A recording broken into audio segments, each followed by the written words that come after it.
Olá, meus assinantes e não assinantes aqui do Reavaliando também. Vamos falar hoje de uma história do Batman. Foi publicada na Super Powers 28. É a 28? Sim. É a 28.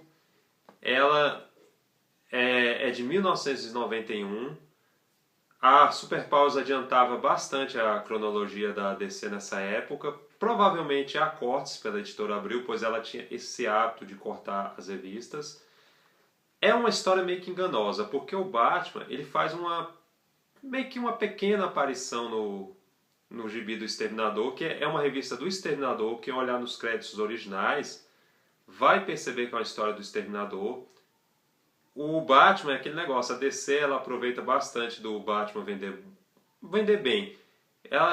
A DC coloca o Batman em vários gibis, em várias revistas para levantar a revista, porque o Batman dá dinheiro. A DC sabe muito bem disso. A DC sabe aproveitar o Batman como ninguém. Aí o que acontece? O Slade Wilson ele já está com aquele código de ética dele bem que ferido, pois ele perdeu o seu filho durante a guerra dos Gnus, lá contra os Novos Titãs. Os Gnus são aqueles vilões, aquela organização que os Titãs enfrentam. A saga aqui foi durante final dos números 70 e início dos números 90 dos Novos Titãs.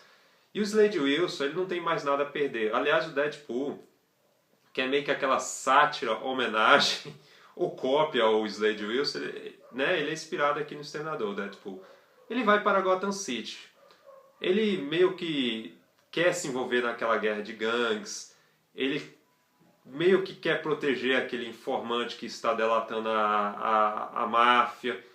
E também aquele confronto da policial lá, aquela policial que se tornará a nova vigilante contra aquela outra moça que está trabalhando lá no departamento do comissário Gordon. Mas a gente vê o seguinte, a gente vê que ficou mal explorado aqui. E olha que é o Marv Wolfman. O Marv Wolfman é um grande roteirista. E o Marv Wolfman sabia, se você pegar lá nos temas dele, sabia mexer nos temas. Drogas, prostituição, essas coisas são bem abordadas sutilmente lá nos Novos Titãs, se você for olhar. E o Wolfman fez o Crise nas Infinitas Terras, criou os Novos Titãs. Até o DuckTales da Disney ele já trabalhou. Criou o Blade. Ele hoje tem uma... Não sei se ainda tem, mas na época que ele queria os direitos do Blade para ele, pois foi ele que criou, ele alegou muito isso nos tribunais, mas enfim. Fica essa saga aqui. Aí o Exterminador ele vai para Gotham City. E Gotham City é uma terra sem lei, uma terra sem respeito algum. E ele choca com o Batman, porque o Batman não aceita um cara como Exterminador em Gotham City. Só que o Batman, o pessoal coloca que ele é o invencível, que não sei o que, mas ele apanha, gente. E ele apanha bonito aqui para o Exterminador. E os outros youtubers, eles comentam mais do suposto filme do Batman que vai ter o Exterminador. Mas não comentam dessa revista. E é uma revista que a Panini não vai publicar. Republicar, aliás. Eu acredito que seja quase impossível o encadernado da Panini por agora. E merecia. Eu vejo tanto quadrinho mais inferior que não merecia um encadernado por agora, mas enfim, merecia bastante isso aqui. Quando o Batman apanha do Exterminador, ficou muito vago aquilo ali. O Batman tinha que ter tido a revanche. Ele não é um personagem vingativo, mas ele não ia deixar apanhar. Ele ia ter uma revanche. Ele não... E olha que futuramente o Batman apanharia pro Bane. O Bane lá na famosa saga A Queda do Morcego. Mas enfim, a gente vê que falta isso aqui. Até aquele negócio de como está tendo a guerra das gangues não foi tão bem explorada pelo Marv Wolfman. A gente sente que é uma história que foi feita na pressa. Aquela intriga da policial com a outra secretária que tem lá no gabinete do Gordon deveria ser mais bem explorado. É explorado sim essa policial do comissário Gordon. Ela é mãe adotiva, não sei o que. Isso é até bem explorado pela trama do Marv Wolfman. E também o Bruce Wayne, depois que ele apanha bastante Não, antes, ele pede conselho... Não, depois, eu acredito que seja depois. Ele pede conselhos para o Dick Grayson, que é o Asa Noturna, como se deve enfrentar o Slade Wilson ou o Exterminador, qual o tipo de método que ele costuma recorrer, qual o tipo de contrato que ele geralmente aceita ou não aceita. Isso tudo, nessa parte, é até bem explorado, mas é o que acontece aqui. Eles aplicam o famoso soro da verdade no Exterminador, também foi um pouco mal explorado aquilo ali. deveria muito, muito bem ser explorado. A sensação que dá pra gente quando você lê essa revista, com o Exterminador, eles tentaram a todo custo fazer uma revista própria para o Exterminador, a DC. Até hoje ela joga um encadernado, não sei o quê. Ela tenta meio que colocar o Exterminador como herói, sendo que ele era um vilão lá no começo nos Novos Titãs. A gente sente falta de um vilão aqui. A gente vê muito o Exterminador. De vez em quando você vê o Batman, ele parece uma sombra assim na história, mas você não vê um vilão. Aí se você fica pensando, poxa, por que não inventaram um grande vilão aqui para o Exterminador nessa saga? Ou ressuscitasse algum antigo vilão do Batman, poderia ser o Coringa, o Pinguim, enfim, poderia ter colocado alguém nessa trama aqui. Até mesmo aquele negócio de proteção a testemunhas que há nos Estados Unidos não foi bem explorado. Vocês devem estar até pensando, pô, essa história é ruim e tal. Não, ela não é ruim. Ela não é ruim. Ela tem um desenho aqui de um cara.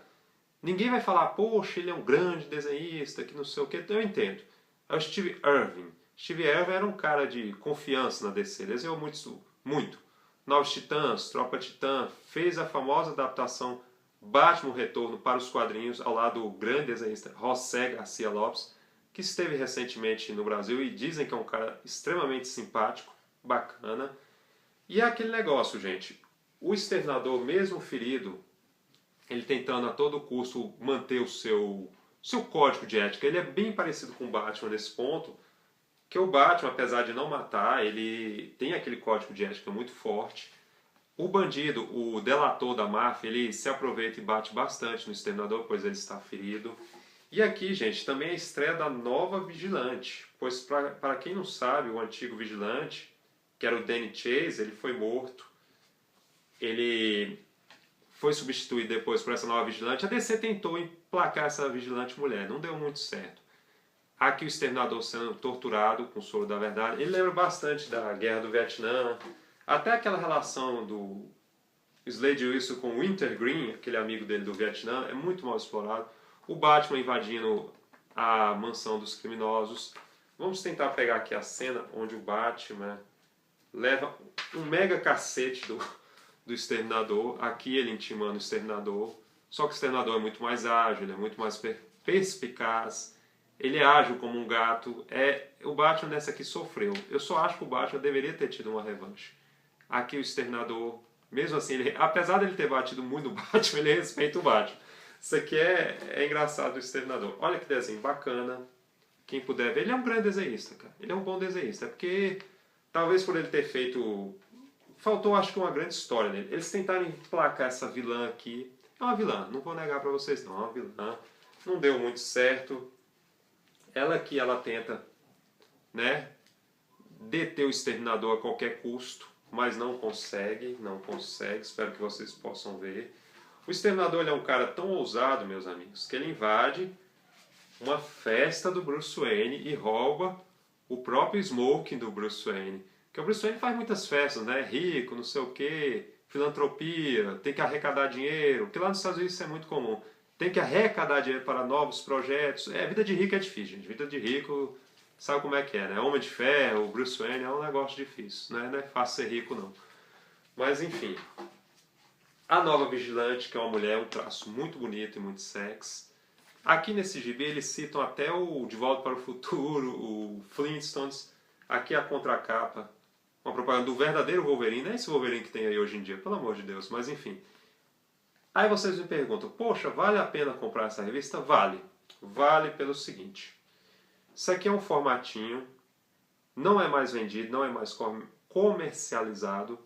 Saraiva, todas essas lojas, Amazon, eles não têm interesse nisso porque é um formato... É como se você fosse vender um VHS. Mas é aquele negócio, vai ser publicado? Não. Republicado? Não. Por enquanto, não. Talvez você encontre isso por 2, 3, 4, 5 reais. Mercado Livre fica 10 a 20 reais com frete. Eu acho que não sai caro. Eu acredito sim que nos Estados Unidos ela vai ser relançada um dia. Republicada. Agora aqui eu acho extremamente difícil. Mas sim, é um trabalho bem acima da média. Aliás, apesar dela não ser um clássico do Batman, como Cavaleiro das Trevas, As 10 Noites da Besta, A Queda do Morcego. É uma revista bacana sim, vale a pena você ter na sua coleção. Aqui tem uma parte onde o Batman... ele repreende essa nova vigilante para ela deixar esse posto de vigilante, pois o antigo vigilante sofreu muito, o uniforme trouxe muito sofrimento ao antigo vigilante. É uma revista bacana sim, gente. Vale a pena. Para você já não chegar lá no cinema, o Batman vai brigar com o Exterminador. Não, é bom você ver aqui. Aí você tira as suas conclusões. Eu tenho a minha conclusão. Quero que vocês tenham a de vocês. Fica essa dica aqui, Batman vs Exterminador, revista de 93 aqui no Brasil pela Super Powers. Muito, mas muito obrigado por esse vídeo. Antes, um agradecimento. Antes de tudo, um agradecimento. Agradecer muito ao assinante aqui do canal, o Alexandre Rodrigues, pelo Jazão e os Argonautas, do Rei Harryhausen. Não é para qualquer um. Muito, mas muito obrigado. A equipe aqui do Reavaliano agradece muito. Em breve, um Rei Harryhausen aqui no Reavaliano. Muito, muito obrigado. Isso aqui é um presente mesmo. Muito obrigado. Por favor, compartilhem, divulguem. Notificações sempre no cantinho. No e-mail, por favor. Se inscrevam e até o próximo Reavaliano, amigos e amigas.